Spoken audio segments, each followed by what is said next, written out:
دیکھیے اس کے لیے نا یہ جو آپ کا سوال ہے نا، سب سے پہلے جو ہے نا وہ حقائق کو تسلیم کرنا ہوگا. اچھا، وہ حقائق کو کس نے تسلیم کرنا ہے؟ جو حکومت چلانے والوں نے. لیکن وہ اتنے تلخ حقائق ہیں، اتنے سخت حقائق ہیں، اور حکومت چلانے والے جو لوگ ہیں وہ اگر اس حقائق کو تسلیم کرتے ہیں تو ڈائریکٹلی ان کے مفادات کو ضرب لگتی ہے. اس لیے کوئی بھی چاہے وفاق یا صوبے اس حقائق کو تسلیم کرنے کو تیار نہیں ہے.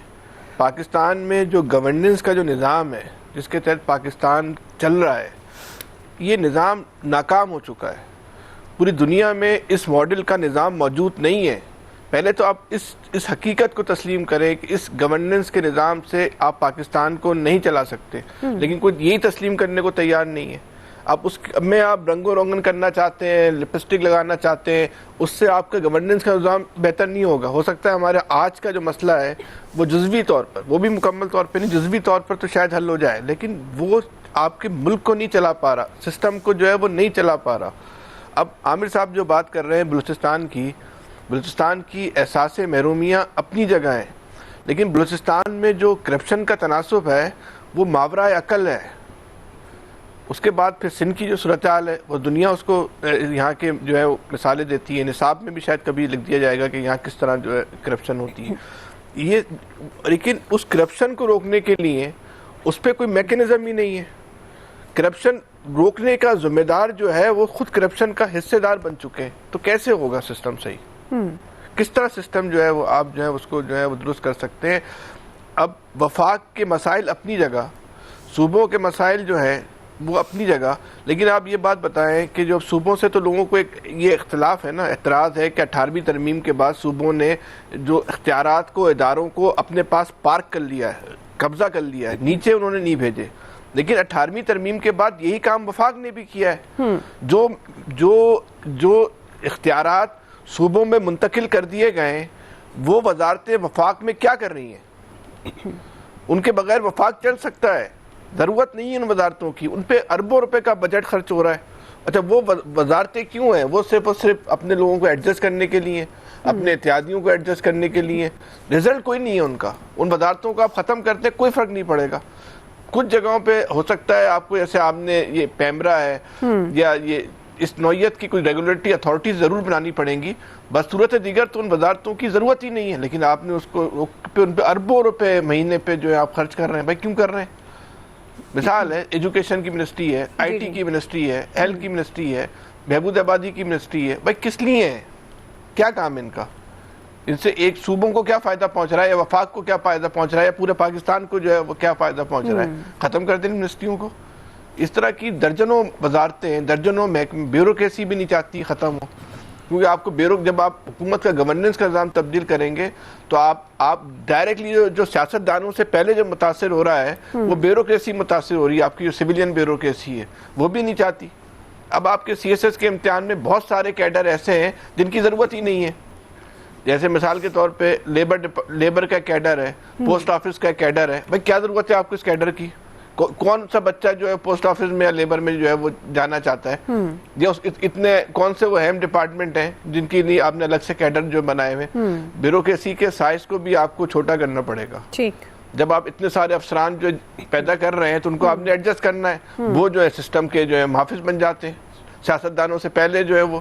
اب سیاستدان کی جو تو آپ کے مینٹل لیول سب کو پتہ ہے، وہ اسی بیوروکریسی کی رپورٹوں پہ جو ہے کرتے.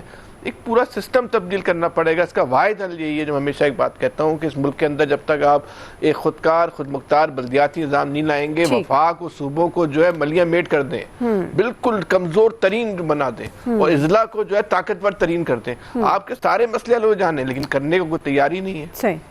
جی الیاس صاحب، اصلاحات یہ جو NFC ایوارڈ میں آپ کے خیال میں یہ کتنی ضروری ہیں اور معاشی بحران اس سے ختم ہو سکتا ہے؟ دیکھیے اصلاحات بہت ضروری ہیں. اصلاحات وہ جو ہونی چاہیے. دیکھیں آپ کا NFC ایوارڈ جو آیا اس کے بعد ابھی آ ہی نہیں سکا. جو چوتھا 5واں NFC ایوارڈ آیا تھا، اب 11واں چل رہا ہے، بری چل رہا ہے.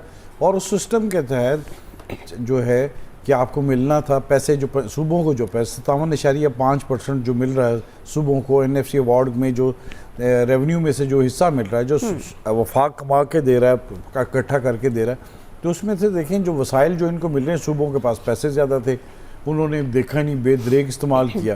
سب تو پہلے جو سسٹم ہے اس میں تو یہ تو سب سے بڑی خامی یہ ہے کہ اس میں دیکھیں کہ جو تقسیم ہے وسائل کی تقسیم وہ بھی غلط ہے. 18ویں ترمیم کے بعد جو صوبے دیے تھے جس طرح بتا رہے تھے وہ سارا سسٹم وہی چل رہا ہے, وفاق بھی دے رہا ہے پیسے, اس پر ڈبل ہو رہا ہے. پھر اس کے علاوہ جو پیسے ریونیو جو اکٹھا کیا جاتا ہے ان کو دیا جاتا ہے, صوبے کچھ نہیں کرتے. 80% ادھر سے وفاق کی جانب سے وسائل جاتے ہیں, صوبے بیٹھ کے مزے سے ان کو کھاتے ہیں, ان کے پاس سرپلس ہیں, اور انہوں نے پیسوں کا جو استعمال کیا ہے وہ یہی چیز, یہی افسران, یہی جو لوگ ہیں ہمارے لوگ ہیں, یہی باہر کے جو ورلڈ بینک والوں کو بتاتے ہیں. جب یہ حکومت میں ہوتے ہیں یہ چیزیں عمل درآمد نہیں کرتے, نہ سسٹم گورننس یہ خود ہی نہیں ٹھیک کرنا چاہتے, ان کی بات کو یہ مان لیتے ہیں. اپنے یہ سسٹم کو دیکھیں تو اپنے سسٹم میں خود خامیاں اتنی ہیں کہ یہ سسٹم زبردستی نہیں چلایا جا سکتا. اب دیکھ لیں 3 سال کے لیے کہا ہے کہ جی وفاق کو پیسے دینے ہیں صوبوں نے, جس طرح بھی دینا ہے, اس سال 1 ٹریلین کے قریب دینا, تو وہ یہ پیسے دینا یہ طریقہ ٹھیک نہیں. سسٹم ہونا چاہیے, سسٹم کے تحت چلنا چاہیے.